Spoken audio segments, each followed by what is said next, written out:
Ici, c'est AgroConnect, édition 4. L'édition 3 s'était tenue au Maroc. Cette année, elle se tient à Istanbul et l'édition 5 est annoncée au Sénégal.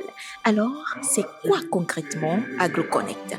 AgroConnect n'est pas une structure turque, c'est une structure africaine. Aujourd'hui, le plus grand enjeu avec l'Afrique de l'Ouest notamment, c'est de développer des projets communs sur l'agriculture, des centres de production, des fermes modèles, développer des chaînes de valeur et surtout arriver à développer un partenariat qui permette vraiment d'augmenter la productivité, la digitalisation, la mécanisation, qui sont les principaux enjeux, avec bien sûr la logistique et les pertes de production. Le sommet Afrique-Turquie portant sur l'agriculture et l'agroalimentaire, AgroConnect, a enregistré des résultats significatifs sur le continent, notamment au Sénégal et au Bénin.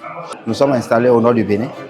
Nous faisons essentiellement la promotion de 4 cultures. Nous avons le maïs, le soja, le manioc et le riz. Ici, à AgroConnect, c'est de trouver des partenaires, des importateurs, des investisseurs. Le second objectif, c'est celui d'aller à la mécanisation de l'agriculture. On nous a mis en relation avec des maires.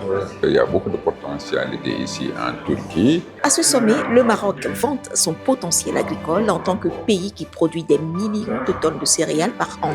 Le Mali, lui, met l'accent sur ses terres arables et la vision 2063 des autorités en matière d'agriculture. Le Mali, malgré les difficultés que nous connaissons actuellement, la lutte contre le terrorisme depuis plus de 10 ans. Mais le Mali n'a pas perdu sa place de premier producteur de coton en Afrique.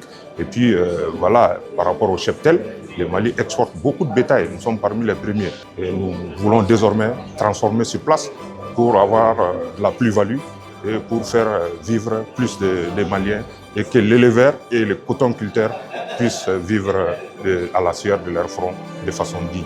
En Afrique subsaharienne, l'agriculture est un moteur de croissance, d'emploi à hauteur de 60%. Mais ce potentiel est sous-exploité et le secteur ne représente qu'environ 20% du produit intérieur brut de l'Afrique.